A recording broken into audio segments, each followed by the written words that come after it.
So ಈಗ ಯಾವ season ನಡೀತಾ ಇದೆ? ಬಿಗ್ ಬಾಸ್ ಸೀಸನ್ ನಡೀತಾ ಇದೆ. ಯೂಶಲಿ ಇವರ ಹೆಸರು ಹೇಳ್ತೀನಿ ಅದಕ್ಕಿಂತ ಮುಂಚಿತವಾಗಿ, ಯೂಶಲಿ ಹೆಣ್ಣು ಮಕ್ಕಳಿಗೆ ಒಡವೆ ಅಂದರೆ ತುಂಬ ಇಷ್ಟ ಇರುತ್ತೆ, ಬಂಗಾರ ಅಂದರೆ ಇಷ್ಟ ಇರುತ್ತೆ. ಮದುವೆ ಸಮಾರಂಭಗಳಲ್ಲಾಗಿರ್ಬೋದು, ಶುಭ ಕಾರ್ಯಗಳಲ್ಲಿ ಮೈ ತುಂಬ ಒಡವೆಗಳನ್ನ ಹಾಕ್ಕೊಂಡು ಅಲಂಕಾರ ಮಾಡ್ಕೊಳ್ಳುವಂಥದ್ದು ಹೆಣ್ಣು ಮಕ್ಕಳಲ್ಲಿ ಬಂದಿರುವಂಥ ಒಂದು ಪದ್ಧತಿ ಅಥವಾ ವಾಡಿಕೆ.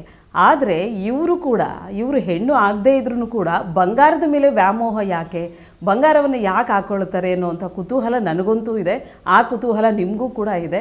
ಸೊ ಅದರಿಂದಾಗಿ ಅವರಿಗೆ ಗೋಲ್ಡ್ ಸುರೇಶ್ ಅಂತಲೇ ಹೆಸರು ಬಂದಿದೆ. ಹಾಗಿದ್ರೆ ಇವತ್ತಿನ ಆ ಅತಿಥಿ ಯಾರು ಅಂತ ನಿಮಗೆ ಆಲ್ರೆಡಿ ಹೇಳಿದ್ದೀನಿ. ಬಿಗ್ ಬಾಸ್ 11ರ ಸ್ಪರ್ಧಿ ಆಗಿದ್ದಂಥವ್ರು, ಬಹಳ ಚೆನ್ನಾಗಿ ಆಟವನ್ನು ಆಡಿದಂಥವ್ರು, ನಿಮ್ಮ ಮನಸ್ಸನ್ನು ಗೆದ್ದಂಥವ್ರು, ಹಾಗೆ ತುಂಬ ಪರಕಾಯ ಪ್ರವೇಶ ಮಾಡಿ ಅವರು ಆಟವನ್ನು ಆಡ್ತಾಯಿದ್ರು. ಆಟವನ್ನು ಆಟವಾಗಿ ಸ್ವೀಕರಿಸದೆ ಬಹಳ ಒಂದು ಸ್ಟ್ರಾಂಗ್ ಕಾಂಪಿಟೇಟಿವ್ ಆಗಿ ಕೆಲವರಿಗೆ ನಿಂತಿದ್ರು. ಅಂತಹ ಒಬ್ಬ ಸ್ಪರ್ಧಿ ಅಚಾನಕ್ಕಾಗಿ ಬಿಗ್ ಬಾಸ್ ಮನೆಯಿಂದ ಆಚೆ ಬರ್ತಾರೆ. ಯಾಕೆ ಆಚೆ ಬಂದರು ಅನ್ನೋವಂಥ ರೀಸನ್ನು ಅಥವಾ ಕಾರಣ ಇನ್ನೂ ಯಾರಿಗೂ ಸರಿಯಾಗಿ ಗೊತ್ತೇ ಇಲ್ಲ.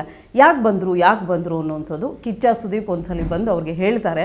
ಸೊ ಇಲ್ಲಿಗೆ ಅವಶ್ಯಕತೆ ಇರೋದಕ್ಕಿಂತ ಹೆಚ್ಚಾಗಿ ನಿಮ್ಮ ಮನೆಗೆ ಅವಶ್ಯಕತೆ ಇದೆ, ಹಾಗಾಗಿ ನೀವು ಹೊರಡಿ ಅಂತ. ಸೊ ಆ ಸಂದರ್ಭ ಅವ್ರಿಗೆ ಹೇಗೆ ಅನ್ನಿಸ್ತು, ಸೊ ಆಡಿಯನ್ಸ್ಗೆ ಹೇಗೆ ಅನ್ನಿಸ್ತು, ಸೊ ಇದ್ರ ಕುರಿತಾಗಿ ಒಂದಷ್ಟು ವಿಚಾರವನ್ನು ಅವರೊಟ್ಟಿಗೆ ಮಾತಾಡ್ತಾ ಹೋಗೋಣ ಇವತ್ತಿನ ಕಾರ್ಯಕ್ರಮದ ಮುಖಾಂತರವಾಗಿ. ಮೊಟ್ಟ ಮೊದಲನೇದಾಗಿ ಅವರನ್ನು ನಮ್ಮ ಕಾರ್ಯಕ್ರಮಕ್ಕೆ ಬರಮಾಡ್ಕೊಳ್ಳೋಣ. ಸರ್ ನಮಸ್ತೆ, ಕಾರ್ಯಕ್ರಮಕ್ಕೆ ಸ್ವಾಗತ. ನಮಸ್ತೆ ಮೇಡಮ್, ಹೇಗಿದ್ದೀರಾ? ನಾನು ಚೆನ್ನಾಗಿದ್ದೀನಿ, ನೀವು ಹೇಗಿದ್ದೀರಾ ಮೇಡಮ್? ನಾನು ಚೆನ್ನಾಗಿದ್ದೀನಿ, ಥ್ಯಾಂಕ್ ಯು. ಸೊ ಎಲ್ಲರೂ ಕೂಡ ಬಿಗ್ ಬಾಸಿಂದ ಆಚೆ ಬಂದ ತಕ್ಷಣ ನಾವು ಕೇಳೋಂಥದ್ದು ಏನು ಇಂಟರ್ವ್ಯೂವರ್ಸ್ ಅಂದರೆ ಬಿಗ್ ಬಾಸ್ ಹೇಗಿತ್ತು ಅಂತ. ಬಟ್ ನಿಮಗೆ ಒಂಥರ ಡಿಫ್ರೆಂಟಾಗೇ ಕೇಳಬೇಕಾಗತ್ತೆ, ಬಿಗ್ ಬಾಸಿಂದ ಯಾಕೆ ಆಚೆ ಬಂದ್ರಿ? ಮೇಡಮ್, ಯಾಕೆ ಆಚೆ ಬಂದೆ ಅನ್ನೋದಕ್ಕಿಂತ ಮುಂಚೆ ನಾನು ಹೋಗಬೇಕಾದ್ರೆ ನನಗೆ ಒಂದೊಂದು ಕ್ವಶನ್ ಮಾರ್ಕ್ ಇತ್ತು. ನಾನು ಒಳಗಡೆ ಹೋದ್ರೆ ನನ್ನ ಬಿಸ್ನೆಸ್ನ ಯಾರು ನೋಡ್ಕೋತಾರೆ ಅನ್ನೋದೊಂದು. ಹೋಗೋ ಮಧ್ಯದಲ್ಲೂ ಕೂಡ ನಾನು ನನ್ನ ಬಿಸ್ನೆಸ್ನ ನನ್ನ ಧರ್ಮಪತ್ನಿಗೆ ವಹಿಸ್ಬಿಟ್ಟು ಹೋಗ್ತೀನಿ. ಅದ್ರ ಜೊತೆ ನನ್ನ ಕೊಲೀಗ್ಸ್ ಅವರೆಲ್ಲರೂ ಹೇಳಿ ಹೋಗಿರ್ತೀನಿ. ಬಟ್ ಏನಾಗುತ್ತೆ ಅಂದರೆ ಮಧ್ಯದಲ್ಲಿ ಸುಮಾರು ಬಿಸ್ನೆಸ್ ಅಂದಾಗ ಸ್ವಲ್ಪ ನಿರ್ಧಾರಗಳನ್ನ ತೊಗೋಬೇಕಾಗತ್ತೆ. ಆ ನಿರ್ಧಾರಗಳನ್ನ ನಾನಿದ್ದು ತೊಗೊಳ್ಳೋದು ತುಂಬ ಮುಖ್ಯ ಇರುತ್ತೆ. ಅದನ್ನು ನನ್ನ ಧರ್ಮಪತ್ನಿ ತೊಗೊಳೋದಕ್ಕೆ ಆಗೋದಿಲ್ಲ.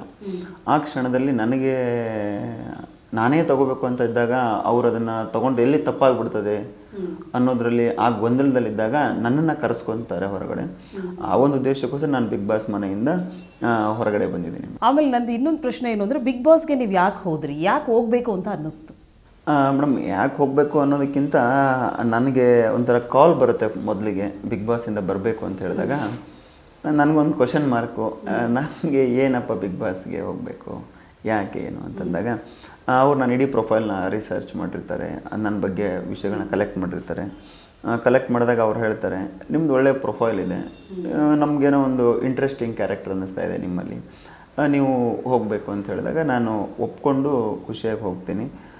ಹೋಗಿದ್ದು ನನ್ನಲ್ಲಿರುವಂಥ ಹೋಗಬೇಕಾದ್ರೆ ನನಗಿದ್ದು ನಾನಾಗಿರೋ ಥರ ಹೋಗೋಣ ಅಂತ ನಾನಲ್ಲಿ ಅಂದ್ಕೊಂಡಿದ್ದೆ. ಹೊರಗಡೆ ನಾನು ಮೊದಲು ಹೇಗಿದ್ದು ಹಾಗೆ ಹೋಗೋಣ ಒಳಗಡೆ ಅಂತ. ಹೊರಗಡೆ ಹೋದ್ಮೇಲೆ ಗೊತ್ತಾಯಿತು ಬಿಗ್ ಬಾಸ್ ತುಂಬ ಪಾಠಗಳನ್ನ ಕಲಿಸಿ ನಮ್ಮನ್ನು ಹೊರಗಡೆ ಕಳಿಸಿದೆ.